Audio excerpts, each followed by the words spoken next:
وعلما نافعا لا ينسى وتوفيقا دائما وصحة ويقينا وعافية اللهم افتح لنا كل خير اللهم فقهنا في الدين وعلمنا تأويل كتابك الكريم آمين يا رب العالمين. Alhamdulillah kaum muslimin rahimani wa rahimakumullah. Kita lanjutkan pengajian kitab Al-Mukhtasar As-Saghir.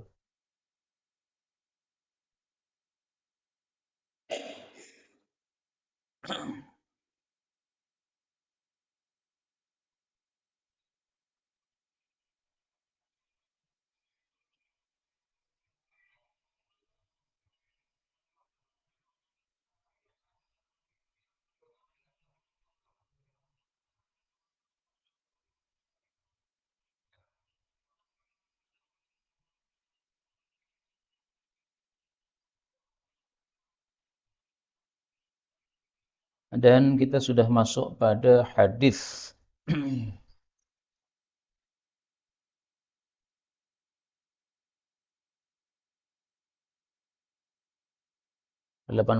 ya.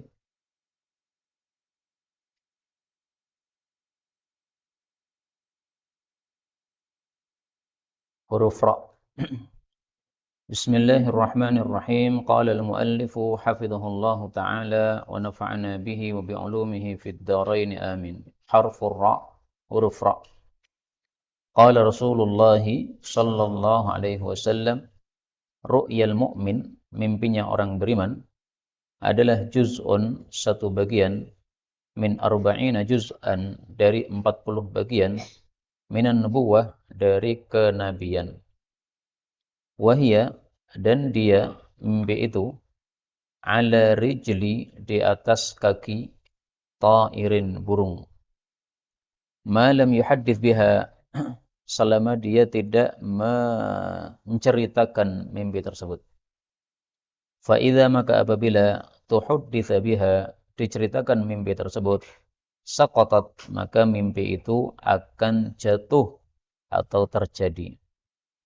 Wala, dan janganlah tuhaddits biha, engkau menceritakan mimpi itu, illa, kecuali labiban, kepada orang yang cerdas, yang berakal, au habiban, atau orang yang mencintaimu.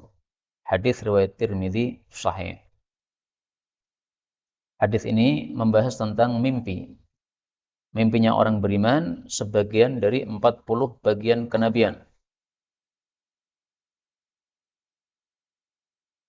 Maksudnya adalah bahwasanya sebagaimana kenabian itu diberikan oleh Allah Subhanahu wa taala, maka mimpi itu juga diberikan oleh Allah Subhanahu wa taala. Jadi bukan berarti yang bermimpi baik berarti dia seorang nabi, bukan.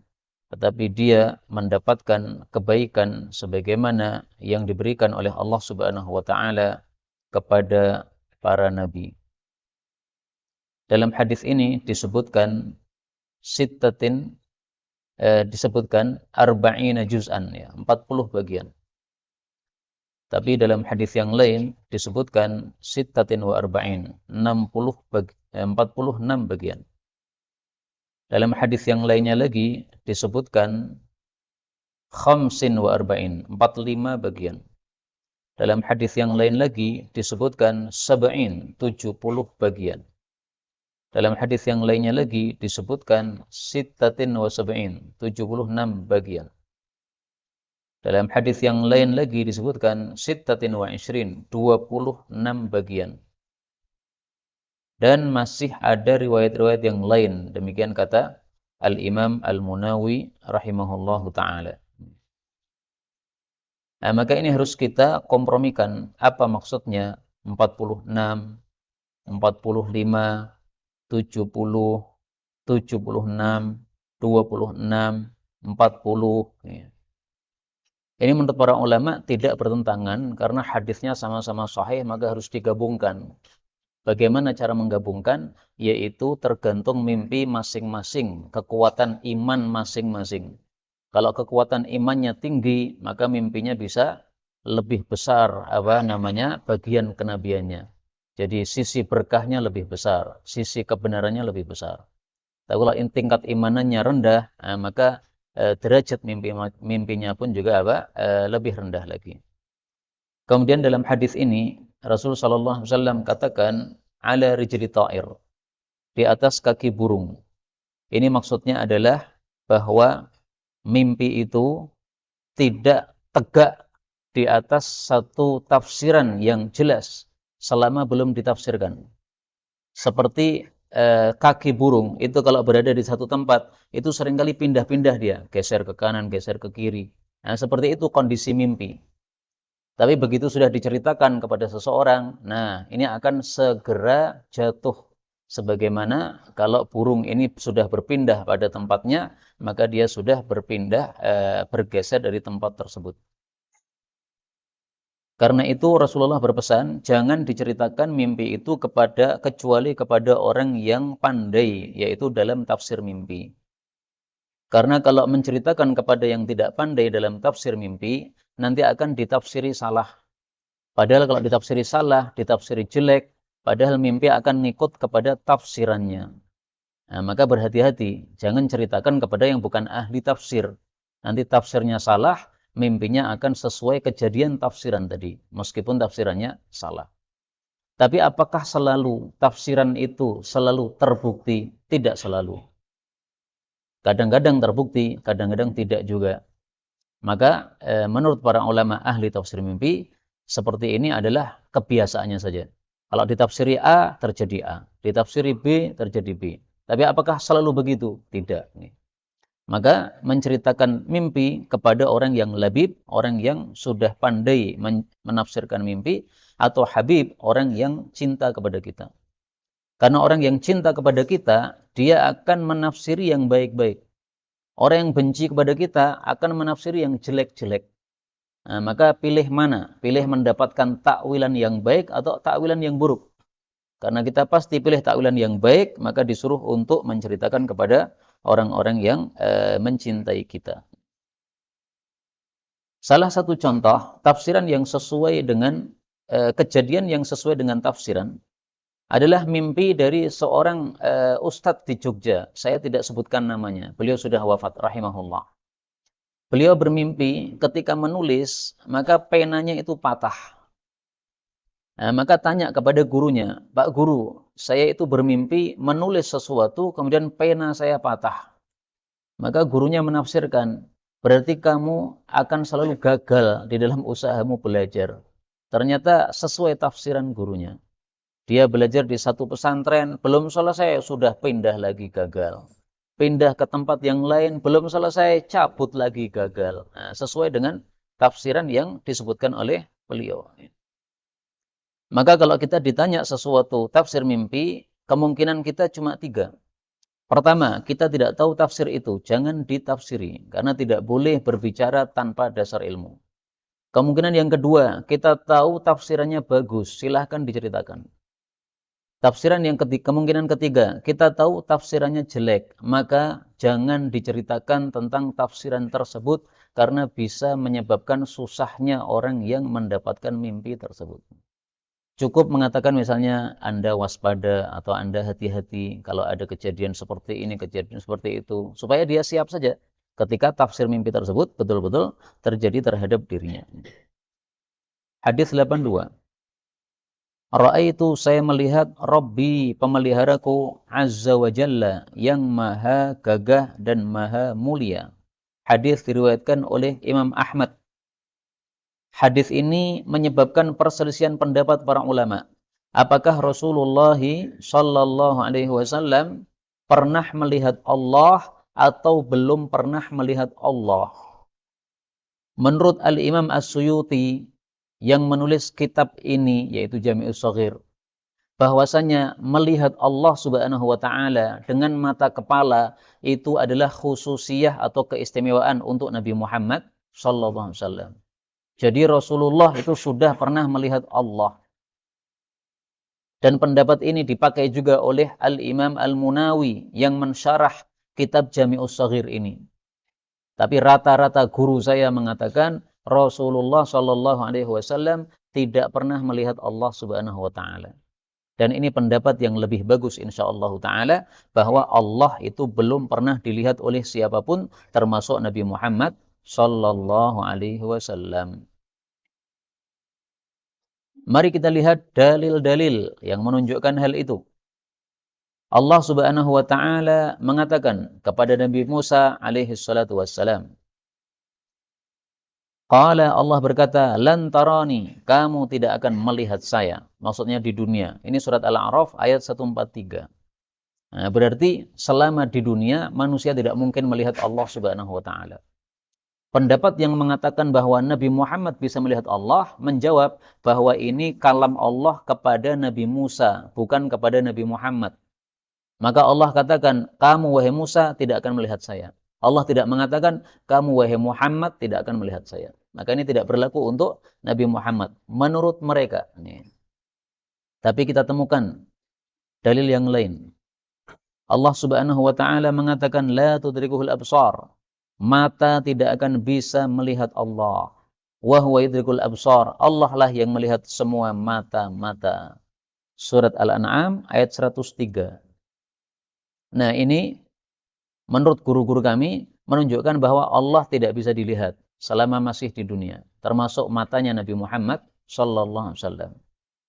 Kelompok yang mengatakan Nabi Muhammad bisa melihat menjawab, la tudrikuhu, ini bukan tidak bisa melihat, tapi tidak bisa meliputi Allah.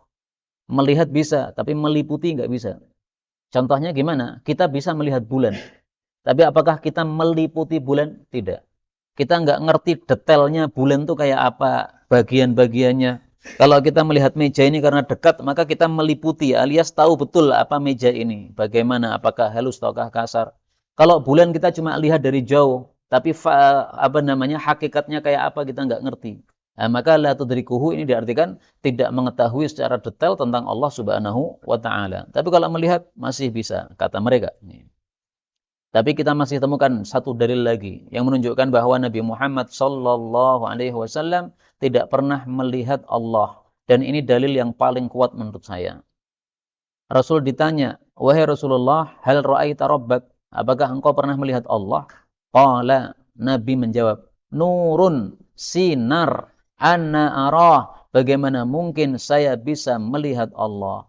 Maksudnya, anna nura, bahwasanya sinarnya Allah, mana'ani minar ru'yah, menyebabkan saya tidak bisa melihat Allah Subhanahu wa taala. Nah, ini sangat jelas menunjukkan Nabi Muhammad sallallahu alaihi wasallam belum pernah melihat Allah Subhanahu wa taala. Tapi tetap ini masalah khilafiyah ya. Sebagian ulama mengatakan Nabi pernah melihat Allah, sebagian ulama mengatakan Nabi tidak pernah melihat Allah, sebagian lagi mengatakan Nabi pernah melihat Allah tapi bukan dengan mata kepala, tapi dengan mata batin atau mata hati. Kemudian hadis ini bisa kita tafsir yang lain. Ra'aitu, saya melihat Rabbi, pemeliharaku. Maksudnya fil manam, dalam mimpi. Jadi ra'a itu bisa melihat, yaitu dengan mata kepala pada saat kita hidup atau kita bangun. Bisa juga maksudnya melihat pada saat mimpi. Nah, ini tafsiran yang lebih bagus adalah ini saya melihat Allah dalam mimpi. Kenapa tafsiran ini lebih bagus? Karena dalam hadis yang lain kita temukan hal yang semakna. Fi ahsani surah. Atanil lailata rabbi tabaraka wa ta'ala. Allah mendatangi saya pada malam tadi. Fi ahsani surah. Pada rupa yang paling bagus. Nah, hadis ini diriwayatkan oleh Imam Tirmidzi, dan di dalam riwayat yang lain disebutkan bahwa ini pada saat beliau sedang ngantuk tertidur. Salat, kemudian ngantuk, kemudian beliau tertidur. Nah, pas tertidur begini, Allah datang alias Allah terlihat dalam mimpi beliau. Hadis 83. Ra'aitu, aku melihat syaban, seorang pemuda, wa syabatan, dan seorang pemudi. Falam aman, maka aku tidak merasa aman, minasyaitani, dari setan, alaihima, terhadap keduanya. Hadis diriwayatkan oleh Imam Nasa'i, derajatnya sahih. Hadis ini termasuk hadis-hadis sababiyah yang ada sebabnya kenapa beliau bersabda begini. Pada waktu itu beliau melakukan ibadah haji di Arafah. Kemudian beliau memboncengkan sepupu beliau yang masih kecil, namanya Fadl bin Abbas. Fadl bin Abbas orangnya sangat ganteng. Sehingga kalau wanita melihatnya pasti mengetahui kegantengannya. Nah, waktu beliau berada di atas onta, ada seorang wanita datang bertanya, "Ya Rasulullah, saya haji membawa bayi kecil ini. Ini saya ikutkan haji. Apakah hajinya bayi saya ini sah ataukah tidak?" Maka Rasulullah mengatakan, "Ya sah." Dan kamu sebagai ibunya, karena menggendong dia ke sana kemari, maka kamu dapat pahalanya juga. Nah, pas itu kemudian Fadl yang berada di belakang Nabi melihat kepada si perempuan tadi. Si perempuan juga melihat kepada Fadl tadi. Nah, jadi saling tatap. Sehingga mungkin ada perasaan, wah ini mbaknya ganteng. Sementara yang mbaknya ada perasaan, wah ini masnya ganteng. Nah, oleh Rasulullah kemudian kepalanya Fadl ini dipalingkan. Supaya jangan melihat kepada perempuan tadi. Nah, selesai perempuan itu sudah pergi. Kemudian bapaknya si pemuda tadi yang bernama Abbas, paman Nabi, bertanya, "Ya Rasulullah, tadi anak saya engkau palingkan wajahnya. Kenapa?" Nah, beliau menyebutkan hadis ini. "Saya melihat seorang pemuda, yaitu siapa? Fadl bin Abbas, sepupu Nabi. Wasyabatan, dan seorang pemudi, yaitu siapa? Ibu muda tadi. Anaknya masih kecil, masih bayi, berarti ibu masih muda dia, belum tua. Maka saya tidak merasa aman kalau setan akan mengganggu keduanya." Jadi setan itu pasti datang kalau ada laki perempuan saling pandang begitu. Setan pasti apa? Masuk. Membisiki si laki-laki, kemudian membisiki si perempuan. Makanya seringkali terjadi perzinaan itu gara-gara awalnya hanya pandangan saja. Si laki-laki memandang, si perempuan ikut memandang, nah, bertatap, saling bertatap. Akhirnya muncul kecintaan dalam hati. Kalau sudah itu kemudian mengucapkan salam. Kalau sudah itu kemudian mengadakan perjanjian pertemuan. Kalau sudah itu kemudian terjadi perzinaan. Na'udzubillahi min syarri dzalik. Karena itu Islam mengajarkan kepada kita untuk menundukkan pandangan. Mari kita lihat dalilnya. Rasul sallallahu alaihi wasallam bersabda, "Isrif, palingkanlah basaraka, pandanganmu." Hadis riwayat Muslim, diriwayatkan oleh Jarir, sahabat Nabi yang sangat ganteng. Jarir ini dijuluki sebagai Yusufnya umat Islam ini, saking gantengnya. Nah, Jarir ini tanya kepada Nabi, "Ya Rasulullah, suatu saat saya kadang-kadang melihat seorang perempuan, gimana ini?" Nah, kata Nabi, "Kalau terlihat maka langsung palingkan. Jangan dilanjut-lanjutkan." Kenapa? Karena dilanjut-lanjutkan nanti setannya akan datang. Setannya membisiki si perempuan dan juga setannya membisiki si laki-laki. Akhirnya terjadilah itu apa yang dilarang oleh Allah Subhanahu wa taala. Syabban, pemuda. Syabbatan, pemudi. Apa definisinya pemuda dan pemudi ini? Mari kita lihat kamus bahasa ahli fikih, yaitu Mu'jam Lughatil Fuqaha.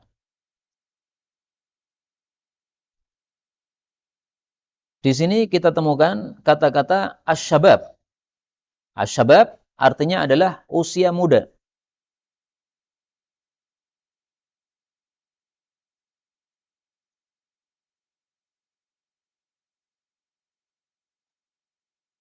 Usia muda definisinya menurut para ulama rahimahumullahu taala adalah dari sejak usia balik sampai dengan usia 40 menurut sebagian ulama. Min khamsi asyrah, dari usia 15 tahun, ila 30 sampai 30 tahun. Min sinnit tasi asyar, atau dari 19 tahun, ila rabi'ati wa 30 sampai 34 tahun. Au baina 30 wal arba'in, atau antara 30 sampai 40 tahun.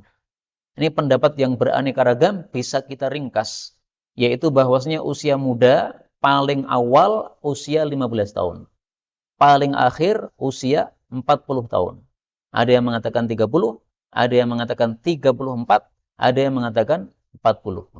Nah, maka ringkasnya maksimalnya 40, minimalnya 15. Maka yang dimaksud oleh Nabi ini adalah usia-usia seperti itu. Usia 15 sampai usia 40, ini masih muda-muda. Kalau sudah di atas 40, nah ini sudah mulai menua, sudah mulai melemah pendengarannya mulai melemah, matanya, penglihatannya sudah mulai melemah, tenaganya sudah tidak sekuat seperti dulu, sudah seringkali lelah dan sebagainya. Nah, ini maka kekuatannya untuk hal-hal seperti ini mungkin sudah berkurang. Meskipun juga tetap ya, namanya setan itu bisa mengganggu meskipun orang yang sudah tua renta.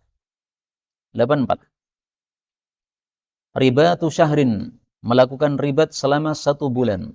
Khairun, lebih baik, min siyami dahrin, daripada puasa sepanjang masa. Waman mata, barang siapa yang mati, murabitan, dalam keadaan ribat, fi sabilillah, di jalan Allah, maka dia mendapatkan beberapa fadilah. 1, amina, aman, minal faza'il akbar, dari kematian terbesar, yaitu adalah kiamat. Yang kedua, wa ghudhiya alaihi, dan diberi dan diberi sarapan kepadanya, birizkihi, untuk rizkinya, wariha, dan juga diberikan makanan sore, minal jannah, dari surga. Yang ketiga, wa yajri alaihi, dan mengalir kepadanya, ajrul murabit, pahalanya orang yang ribat, hatta yab'athahullah, sampai Allah pun membangkitkan dia dari kuburnya. Hadis riwayat Tabarani sahih. Hadis ini bicara tentang ribat. Dan sudah kita bahas dulu, ribat adalah menjaga perbatasan antara negara musuh dengan negara Islam. Ini harus dijaga, karena kalau tidak dijaga, nanti musuh akan bisa menyerang dengan mudah sekali. Kalau ada peperangan, ya. Kalau tidak ada peperangan, ya tidak perlu dijaga. Nah, pas ada peperangan, ini ribat namanya, menjaga seperti itu. Nah, menjaga cuma 1 bulan, itu pahalanya lebih bagus daripada puasa sepanjang masa. Dahrin itu adalah masa yang lama. 1 tahun itu termasuk dahrin. Maka puasa setiap hari disebut saumu dahrin, karena puasa terus-menerus. Nah, puasa terus-menerus ini pahalanya kalah dengan melakukan ribat 1 bulan meskipun tanpa dia melakukan puasa. Kondisi kita di Indonesia tidak ada ribat, karena tidak ada perang di Indonesia. Apa yang bisa kita lakukan sebagai pengganti dari pahala yang sangat besar ini? Rasul Shallallahu Alaihi Wasallam sudah menjelaskan amal yang senilai dengan ribat. Fadzalikum ar-ribatu, isbaghul wudu' 'alal makarih wa kathratul khuta' ilal masajid. Nah, kemudian yang ketiga ini yang ribat. Wantidharus shalah, menunggu salat, ba'da shalah, setelah salat yang lain. Fadzalikumur ribat, itulah ribat, itulah ribat, itulah ribat. Diulang 3 kali oleh Nabi untuk menekankan bahwasanya fadilahnya betul-betul seperti ribat. Maka sekarang kita ini sedang melakukan apa? Ribat, yaitu menunggu salat setelah salat. Sudah salat maghrib, kemudian menunggu salat isya di masjid pengajian, ribat. Maka pengajian ba'da maghrib sampai isya, ini pengajian yang paling saya sukai. Pertama, kita melakukan i'tikaf. Yang kedua, kita melakukan ribat. Yang ketiga, kita melakukan ibadah ta'qib. Yang keempat, kita termasuk orang-orang yang disebutkan oleh Allah, tatajafa junubuhum 'anil madaji'i. Yang kelima, Allah Subhanahu wa taala bukakan pintu langit, kemudian membanggakan kita di hadapan para malaikatnya. Ini lihatlah hamba-hambaku, sudah salat fardu kemudian menunggu ibadah fardu yang lain. Fadilahnya sangat banyak sekali. Karena itu beberapa tempat yang dulu minta saya kajian ba'da isya, saya usulkan ba'da maghrib saja. Karena ba'da isya, apalagi jam 8, orang sudah pada pulang, suruh balik ke masjid, ini susah. Tapi kalau ba'da maghrib, sampai isya, ini orang seperti tertahan. Sudah, nggak usah pulang, kita ada kajian. Nanti sama saja kita kembali ke masjid isya'nya. Nah, maka mereka tertahan di masjid. Ini sesuatu yang sangat mudah bagi siapapun untuk melakukannya. Dan ternyata alhamdulillah setelah kita buat jadwalnya ba'da maghrib sampai isya', ternyata pengajiannya lebih banyak yang hadir daripada yang ba'da isya'. Kaum muslimin rahimani wa rahimakumullah. Dalam hadis ini Nabi menjelaskan fadilah orang yang mati dalam kondisi ribat. 1, aman dari kiamat, tidak akan mengalami hari kiamat. Yang kedua, dia meskipun mati tapi masih hidup, yaitu masih dikasih makan pagi dan sore oleh Allah Subhanahu wa taala. Maka ini sama dengan nasibnya orang-orang yang mati syahid. Orang mati syahid itu masih dikasih rezeki terus oleh Allah Subhanahu wa taala, masih makan setiap harinya sebagaimana makannya orang hidup, hanya mereka makannya di alam barzakh. Allah Subhanahu wa taala mengatakan, "La tahsabannal ladzina qutilu fi sabilillahi amwata." Jangan mengira orang-orang yang sudah mati di jalan Allah itu mati. Bal ahya, bahkan masih hidup. Inda rabbihim yurzaqun, masih dikasih rizki di hadapan Allah Subhanahu wa taala. Orang makan rizki, ini kan berarti tanda-tanda kehidupan kan. Nah, orang-orang mati syahid masih makan, mereka diberi rizki oleh Allah Subhanahu wa taala. Demikian juga orang yang mati ribet ini masih pagi sore dikasih rizki oleh Allah Subhanahu wa taala. Ini menunjukkan bahwa mereka masih hidup, tapi hidupnya hidup di alam barzakh. Fadilah yang ketiga, pahalanya mengalir terus sampai hari kiamat. Jadi ribet ini semakna dengan menyampaikan ilmu. Pahalanya mengalir terus meskipun dia sudah mati. Sama dengan wakaf, pahalanya mengalir terus meskipun dia sudah mati. Sama dengan punya anak yang soleh, pahalanya mengalir terus meskipun dia sudah mati. Nah, sehingga amalan-amalan yang mengalirkan pahala setelah kita mati tidak hanya 3 saja. Adapun dalam satu hadis Nabi menyebutkan 3, itu karena waktu itu beliau ingin menyampaikan 3 hal saja. Hadis 85. Rubba, betapa banyak, qaimin, orang yang tahajud, hadzuhu, yang bagiannya, min qiyamihi, dari tahajudnya, as-sahar, cuma sahar, yaitu begadang. Warubba, dan betapa banyak, shaimin, orang puasa, hadzuhu, yang bagiannya, min siyamihi, dari puasanya, adalah al-ju'u, lapar, wal atasu, dan dahaga. Hadis riwayat Ahmad sahih. Hadis ini menunjukkan bahwa banyak orang yang melakukan amalan tapi tidak ada pahalanya di hadapan Allah.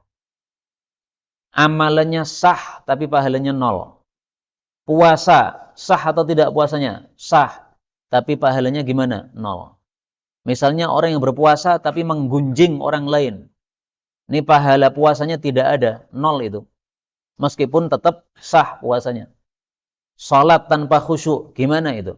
Kalau tidak khusyuknya dari awal sampai akhir, maka ini 0 pahalanya. Tetapi tetap sudah menggugurkan kewajiban salat. Kita salat isya misalnya, sudah gugur kewajiban salat isya. Tapi pahala 0 di hadapan Allah Subhanahu wa taala. Karena itu, kalau kita melakukan ibadah, hendaklah kita melakukannya dengan betul-betul ikhlas kepada Allah Subhanahu wa taala. Kenapa ini orang yang tahajud tidak ada pahalanya? Nah, bisa jadi karena tahajudnya karena riak saja. Pengen dilihat orang saja. Saya juga tahajud seperti kalian. Sehingga malu kalau tidak tahajud. Biasanya sendiri di rumah tidak tahajud. Tapi karena ini rombongan kemudian ikut-ikutan tahajud. Karena malu, ini nggak ada pahalanya di hadapan Allah Subhanahu wa ta'ala. Puasa juga begitu. Dia puasa. Tapi kemudian setelah puasa, buka puasa, dia melihat ternyata yang buka puasa cuma saya. Yang lain-lain nggak ada yang puasa. Muncul ujub pada hatinya. Ujub, merasa bangga terhadap diri sendiri. Wah, ini semua orang semasjid ini, ternyata yang paling utama saya. Yang puasa cuma saya. Nah, ujub kayak gini menggugurkan apa? Pahala puasanya. Na'udzubillahi min syarri dzalik. Sehingga kadang-kadang orang itu sudah lelah-lelah berpuasa, sudah lelah-lelah tahajud, tapi tidak dapat pahala sama sekali dari Allah Subhanahu wa ta'ala. 86. Rahimallah, semoga Allah merahmati al-mutakhallilin, orang-orang yang menyelah-nyelai, fi ummati, dari kalangan umatku, minal wudu, dari sebab wudu, maksudnya ketika berwudu, wat ta'ami, dan dari makanan, maksudnya menyelah-nyelai gigi ketika ada makanan yang nyangkut pada sela-sela gigi. Ini hadis derajatnya dhaif. Tetapi amalan menyelah-nyelai jari pada saat berwudu ini sahih dari hadis yang lain. Rasul sallallahu alaihi wasallam memerintahkan kita kalau kita berwudu maka hendaklah kita menyelah-nyelai jari-jari. Asbighil wudu, sempurnakan wudu. Wa khallil bainal asabi, sela-selai jari. Caranya gini kalau jari tangan. Kalau jari kaki, maka caranya satu jentik saja. Kiri, ya. Nah, disela-selai satu-satu. Itu kalau kaki. Ya. Kalau tangan, maka langsung begini. Nah, ini sunnah Rasul Sallallahu Alaihi Wasallam. Tidak wajib.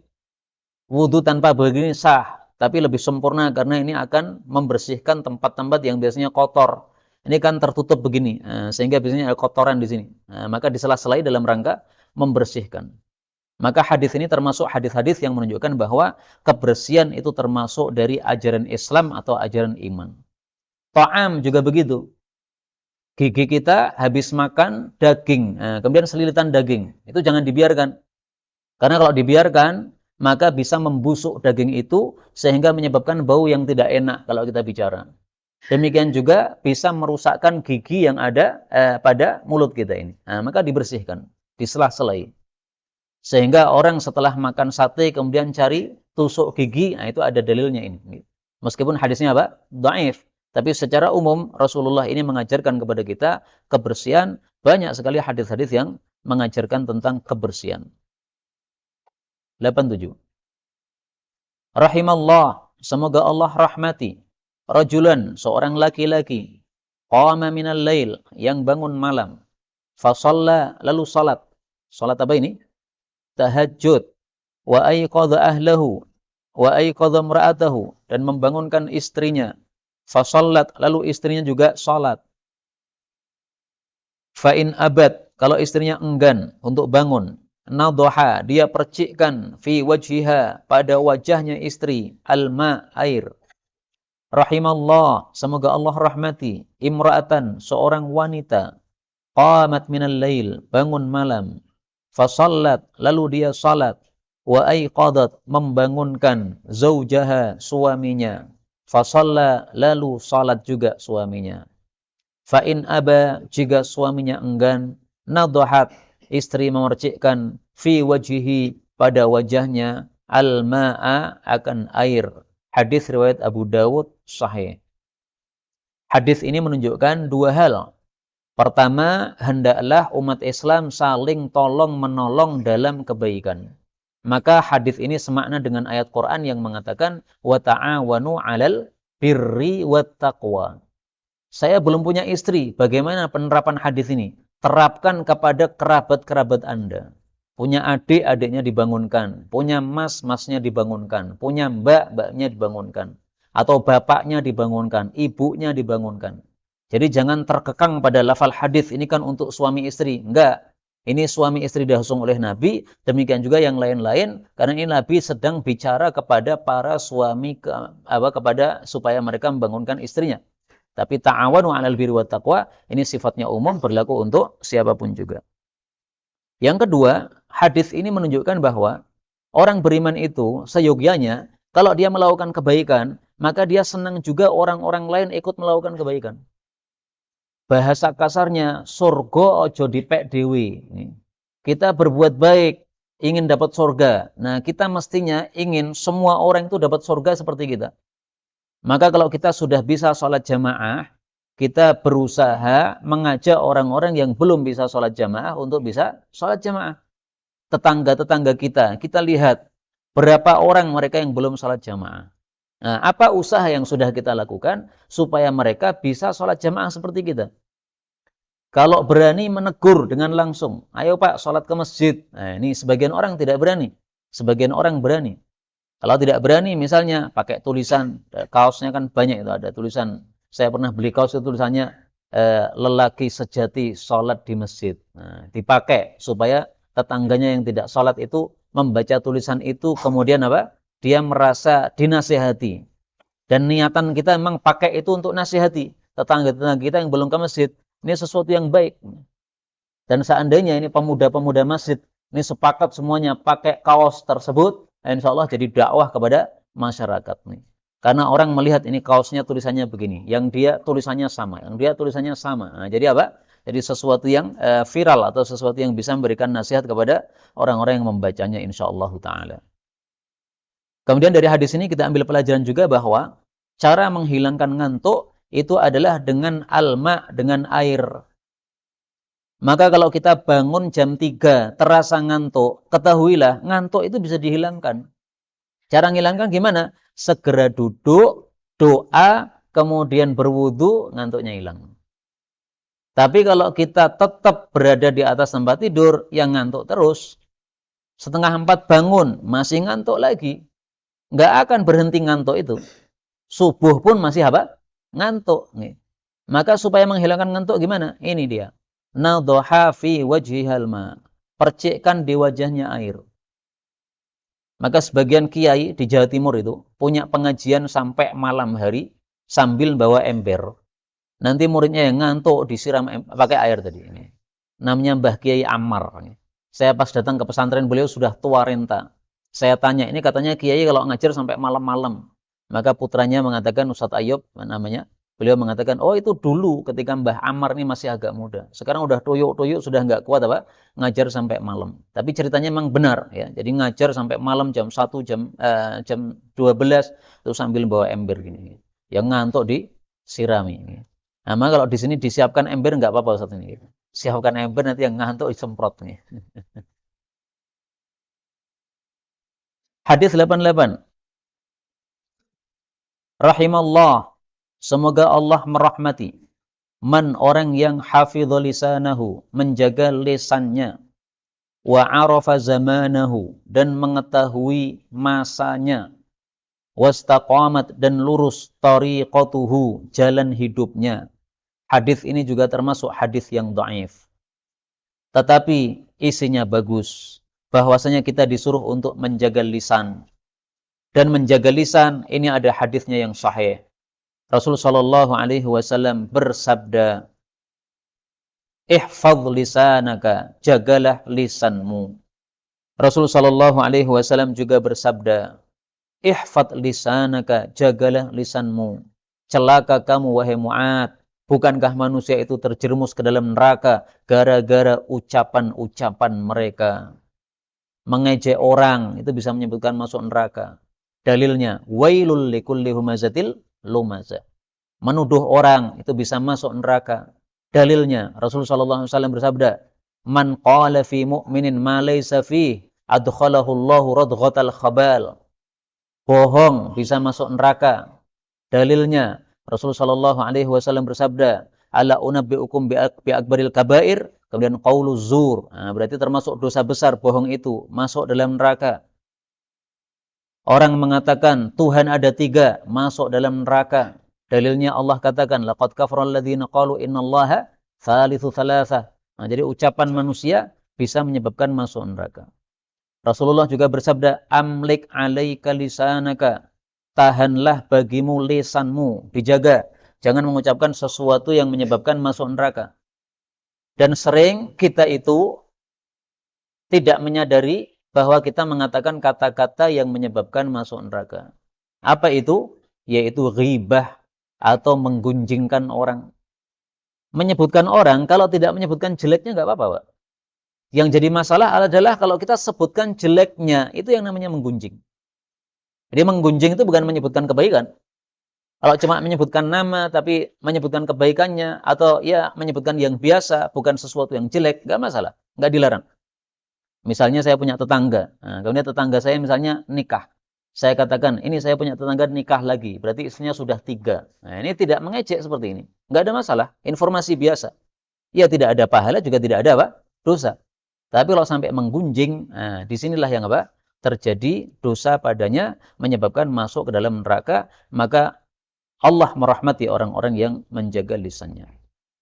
Yang kedua, orang yang arafa zamana, mengetahui masanya. Artinya apa yang harus dia lakukan, dia paham. Orang pada melakukan judi, dia tidak ikut melakukannya karena dia mengetahui bahwa ini termasuk judi. Banyak orang yang tidak sadar suatu perbuatan yang biasa tersebar di masyarakat padahal itu judi yang haram. Ini berarti orang yang tidak mengenal zamannya, nggak mengetahui apa yang sekitarnya, mana yang halalnya, mana yang haramnya. Sehingga perbuatannya tidak sesuai dengan ajaran Islam. Contoh yang gampang misalnya, katanya, saya nggak ngerti ya, PKK, kumpulan ibu-ibu PKK, itu membuat urunan-urunan. Nah, kemudian setelah urunan duit terkumpul, nanti kemudian ada door prize dibagikan untuk sebagian dari peserta ibu-ibu PKK tadi. Hadiahnya diambilkan dari uang kumpulan tadi. Nah, ini seperti ini adalah judi, nggak boleh. Karena semuanya mengumpulkan duit yang sama, 5.000, tapi kemudian ada yang dapat, ada yang tidak dapat. Itu sama dengan judi. Karena definisi judi adalah ketika ada gambling, bisa untung, bisa rugi. Sama-sama kasih 5.000, mestinya kembali sama-sama 5.000. Ini ternyata ada yang dapat 5.000, yang dapat 1.000, ada yang dapat 2.000, ada yang tidak dapat apa-apa.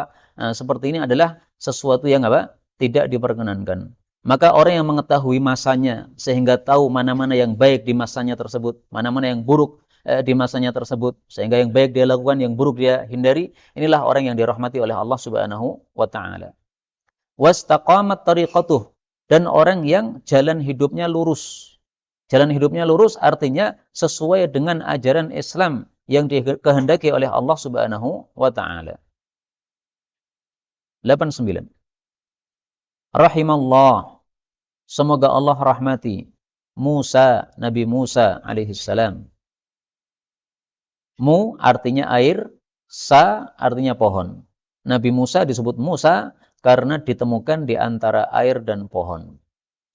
Qad udhiya, dia telah diganggu oleh kaumnya, bi aktsar, lebih banyak, min hadza, dari gangguan saya ini, fasabara, maka Nabi Musa sabar. Hadis muttafaqun alaih. Hadis ini bicara tentang perang Hunain. Perang Hunain terjadi pada tahun 8 Hijriah setelah Fathu Makkah. Rasulullah mendapatkan ghanimah yang banyak. Lalu Rasulullah memberikan ghanimah ini, hasil dari perang ini, tidak kepada semua orang. Sebagian dikasih, sebagian tidak dikasih.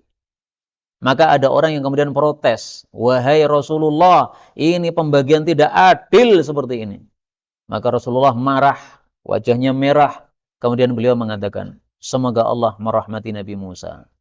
Dia telah diganggu oleh kaumnya dengan gangguan yang lebih dahsyat daripada ucapan kamu ini. Tapi beliau sabar. Nah, maka maksudnya beliau adalah, saya harus sabar. Sebagaimana Nabi Musa sabar. Rasulullah membagi terserah beliau, itu atas wahyu dari Allah Subhanahu wa taala. Kenapa sebagian dikasih, kenapa sebagian tidak? Yang tidak dikasih ini imannya sudah kuat. Dia perangnya memang tujuannya untuk dapat pahala. Sehingga nggak dikasih apapun, dia sudah rela. Ini ada orang-orang yang baru saja masuk Islam. Mereka masih belum kuat Islamnya. Dikasih banyak oleh Nabi SAW. Supaya apa? Dia semakin mantap Islamnya. Contohnya siapa? Aqra' bin Habis. Sahabat Nabi yang termasuk mu'allaf. Baru saja masuk Islam. Dikasih oleh Nabi 100 onta. Kenapa? Supaya dia senang dengan Islam ini. Dan akhirnya betul, senang. Akhirnya menjadi sahabat yang baik. Safwan bin Umayyah, ini tokoh kafir yang masuk Islam pada Fathu Makkah.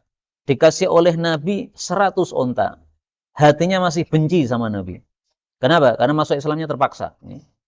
Jadi banyak orang-orang yang waktu itu masuk Islam terpaksa. Gara-gara Nabi menaklukkan kota Makkah. Sehingga terpaksa masuk Islam. Salah satunya Safwan bin Umayyah. Dia cerita, dulu Nabi itu ngasih saya 100 onta, saya masih benci sama dia. Dia ngasih lagi 100 onta, saya masih benci sama dia. Dia ngasih lagi 100 onta, saya cinta kepada Rasulullah SAW. Sampai merelakan 300 onta, Pak, bayangkan. Rasul SAW. Nah, ini sebagian orang merasa, wah ini nggak adil nih. Kenapa dia dikasih 300 onta? Saya nggak dikasih apa-apa. Nah, maka Rasulullah diganggu seperti ini, beliau katakan, saya sabar. Saya tidak marah, ya beliau marahnya cuma pada wajahnya saja. Beliau kemudian tidak menghukum orang tersebut, tapi beliau mengambil pelajaran dari kejadian yang ada pada Nabi Musa alaihissalatu wassalam. Kisah Nabi Musa disebutkan oleh Allah dalam Al-Quran. Nanti bisa panjenengan lihat pada surat Ahzab ayat 69. Ya ayyuhalladzina amanu, wahai orang-orang beriman, la takunu, jangan menjadi kalladzina adaw Musa, seperti orang yang mengganggu Nabi Musa. Fabarra'ahu Allahu mimma qalu, maka Allah pun membereskan, membersihkan Nabi Musa dari tuduhan orang-orang yang mengganggu tersebut. Apa kata orang-orang itu? Nabi Musa tidak pernah mandi bareng bersama orang-orang yang lain. Seperti adatnya Bani Israel. Kalau mandi di kali itu langsung bareng. Sehingga terlihat aurat masing-masing. Dan memang dalam syariat mereka nggak ada masalah. Tapi Nabi Musa saking malunya nggak mau kayak begitu. Maka orang-orang mengatakan, ini Nabi Musa ini pasti kondor dia. Dia pasti kemaluannya ada cacatnya. Sehingga nggak mau mandi sama kita. Nah Allah katakan, fabarra'ahullah. Allah bersihkan Nabi Musa alaihissalatu wassalam. Beliau satu kali mandi, kemudian bajunya ditaruh di batu. Batunya oleh Allah digelindingkan. Maka Nabi Musa terpaksa lari-lari cari batu tadi. Dan batunya melewati kumpulan Bani Israel. Sehingga semuanya melihat, mohon maaf, kemaluan Nabi Musa alaihissalatu wassalam. Ternyata mereka mengatakan, ternyata bagus, nggak ada masalah. Nih. Nah, jadi Nabi Musa alaihissalam nggak ada cacatnya sama sekali. Nah, maka itulah apa yang dimaksud dalam hadis ini. Nabi Musa sudah diganggu dengan sesuatu yang lebih banyak, tapi beliau sabar. Sabarnya bagaimana? Beliau tidak meladeni tuduhan tadi itu. Tidak meladeni ejekan itu. Maka mari kita ambil pelajaran. Kalau kita diejek, kita dituduh, dan kita tahu bahwa tidak melakukan itu sama sekali, maka tidak usah kita bela-bela diri. Kalau ditanya, kita jawab. Saya tidak melakukan itu. Tapi nggak perlu sibukkan diri untuk membela-bela diri. Kenapa? Menurut guru-guru kami, salah satunya adalah Al-Habib Umar bin Hafid maupun murid-muridnya dari Yaman. Beliau katakan, bahwasanya kalau seseorang itu diganggu oleh orang lain, tapi dia pasrahkan kepada Allah Subhanahu wa taala, nanti Allah yang akan membereskan. Seperti Nabi Musa ini. Nabi Musa kenapa? Fabarra'ahullah, dibereskan oleh Allah karena Nabi Musa serahkan kepada Allah. Dituduh macam-macam oleh kaumnya, beliau tidak menjawab. Biar dijawab oleh Allah Subhanahu wa taala. Nah, maka kalau kita ingin seperti Nabi Musa alaihissalam, caranya seperti itu. Tidak usah bela diri, nanti Allah yang akan membela kita. Kalau kita susah-susah bela diri, ya sudah. Kita berarti tidak perlu kepada pembelaan Allah Subhanahu wa taala, dibiarkan oleh Allah Subhanahu wa taala. Wallahu a'lam. Hadis terakhir ini 90. Raditu, aku ridha li ummati, untuk umatku, ma radiyalaha, apa yang diridhai untuk umatku oleh Ibnu Ummi Abdin, yaitu Abdullah bin Mas'ud radhiyallahu anhu. Abdullah bin Mas'ud, bapaknya namanya Mas'ud dan ibunya namanya Ummi Abdin. Maka kadang-kadang disebut Ibnu Mas'ud, kadang-kadang disebut Ibnu Ummi Abdin. Hadis ini menunjukkan fadilah Abdullah bin Mas'ud, bahwasanya petunjuk yang dia bawa sama dengan petunjuk yang dibawa oleh Rasulullah sallallahu alaihi wasallam. Sangat mirip sekali dengan sunnah Rasul sallallahu alaihi wasallam. Sehingga apa yang diridhai oleh Ibnu Mas'ud, kata Nabi, saya juga ridha. Berarti sebaliknya, yang tidak diridhai oleh Ibnu Mas'ud, saya juga tidak ridha. Itu saking pleknya Ibnu Mas'ud dengan sunnah Rasulullah sallallahu alaihi wasallam. Jadi dua sahabat Nabi yang terkenal sangat plek dengan sunnah Nabi. Satu Abdullah bin Umar, tapi kadang-kadang berlebihan di dalam meniru Nabi SAW. Yang kedua adalah ini, Abdullah bin Mas'ud radhiyallahu anhu. Meskipun ya semua sahabat Nabi mengikuti Nabi ya, tapi dua sahabat ini punya keistimewaan yang menonjol dalam mengikuti sunnah Rasul SAW. Sebagai penutup, saya akan tampakkan di sini contoh bagaimana Ibnu Mas'ud radhiyallahu anhu menyikapi suatu masalah. Ini saya kumpulkan beberapa riwayat. Abdullah bin Mas'ud mengunjungi Abu Musa al-Ash'ari, sahabat Nabi juga. Maka Abu Musa mengatakan, wahai Abdullah bin Mas'ud, kamu maju saja jadi imam, karena engkau lebih tua dan lebih berilmu. Maka kata Ibnu Mas'ud, kamu saja yang maju. Kenapa?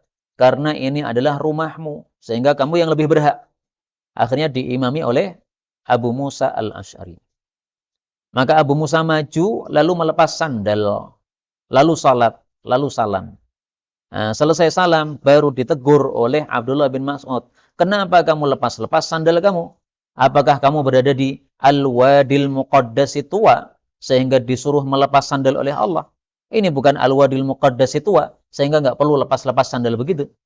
Artinya apa? Termasuk sunnah Nabi, kalau kita sholat pakai sandal. Tapi bukan dalam kasus masjid-masjid sekarang. Zaman dulu masjidnya masih tanah. Nah, Rasulullah menyuruh para sahabat, sholat itu kadang-kadang pakai sandal. Menyelisih orang-orang Yahudi yang nggak pernah pakai sandal ketika melakukan ibadah. Nah, maka justru melepas-lepas sandal seperti ini, dipaksa-paksakan seperti ini, tidak bagus karena tidak sesuai dengan sunnah Rasul Sallallahu Alaihi Wasallam. Nah, ditegur oleh Ibnu Mas'ud. Ibnu Mas'ud ketika wafat saudaranya Utbah bin Mas'ud, maka dia menangis. Kemudian ditegur oleh orang-orang, masa kamu menangis? Maka dijawab oleh Abdullah bin Mas'ud, bahwasanya ini adalah saudara saya senasab. Ini adalah sahabat saya bersama Rasul sallallahu alaihi wasallam. Dan inilah orang yang paling saya cintai setelah Umar bin Khattab radhiyallahu anhu. Nah, sikapnya Abdullah bin Mas'ud ketika ada saudaranya yang mati, dia menangis. Ini seperti sikap Rasul sallallahu alaihi wasallam. Ketika Utsman bin Maz'un wafat, ini sahabat Nabi sallallahu alaihi wasallam, beliau menangis. Ketika paman beliau wafat, Hamzah, beliau menangis. Nah, Nabi juga menangis ketika ada orang-orang yang mati seperti ini. Maka hadyunya, petunjuknya Abdullah bin Mas'ud mirip dengan petunjuknya Rasulullah sallallahu alaihi wasallam. Terakhir, Ibnu Mas'ud diberitahu bahwasannya di masjid ada orang-orang ba'da maghrib sampai isya, mereka wiritan bersama-sama, dipimpin oleh seseorang, qulu kada, qulu kada. Ayo tasbih 100 kali, bareng tasbih 100 kali. Ayo tahmid 100 kali, tahmid 100 kali. Ayo takbir 100 kali, takbir 100, bareng-bareng begitu.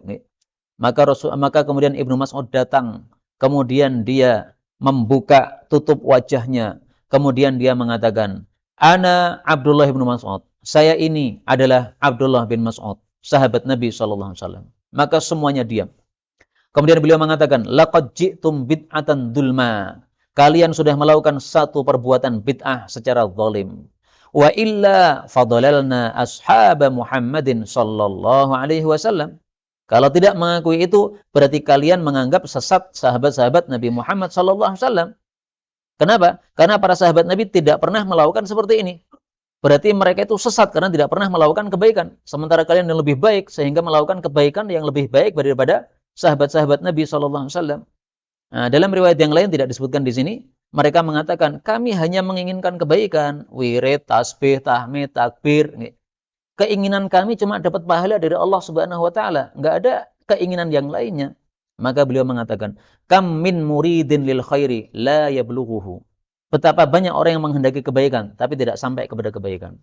Artinya menurut beliau seperti ini tidak ada pahalanya di hadapan Allah Subhanahu wa taala. Kenapa? Cara wirid tidak sesuai ajaran Rasulullah sallallahu alaihi wasallam. Wirid bagus, tapi silahkan sendiri-sendiri, enggak usah pakai satu suara begitu bersama-sama. Mana ada Nabi mengajarkan kayak begitu? Meskipun saya jujur ya, ini masalah khilafiyah, tapi kalau kembali kepada hadis tadi, Nabi Muhammad sallallahu alaihi wasallam bersabda, "Saya ridha terhadap umatku apa yang diridhai oleh Ibnu Mas'ud, maka apa yang tidak diridhai oleh Ibnu Mas'ud hendaklah kita hindari karena ini bisa jadi termasuk yang dimaksud oleh Rasulullah sallallahu alaihi wasallam dalam hadis tersebut." Inilah yang dapat dibicarakan betul dari Allah. Kalaupun ada salahnya, fa astaghfirullahal azim li wa lakum walhamdulillahi rabbil alamin.